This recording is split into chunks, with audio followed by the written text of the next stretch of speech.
Ngayong araw nga ay nagpagawa kami ng sinukmani dito sa bahay. Bali 2 kilo nga pala ito. At syempre kapag nasa linang tayo guys, dahon is life. Ang kagandahan dito, nasa likod lang ng bahay, nasa gilid lang yung dahon ng saging, madaling kuhain.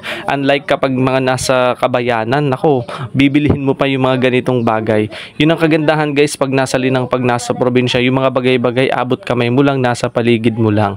At eto nga guys, inilalagay ko na ang nalutong sinukmani sa aming lagayan. Wala kasi dito halos mga lalagyan sa aming bahay.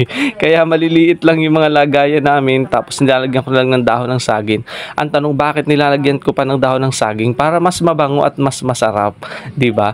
Kasi nasanay kami dito dati kapag naglalagay kami ng dahon ng saging, kahit saan naman guys, pwede nating lagyan ng dahon ng saging yung mga lagayan natin. Mas maganda na mayroon muna tayong sapin na dahon ng saging. Mabango kasi, feeling mabango, tsaka mas sumasarap. So yun lang guys, follow for more.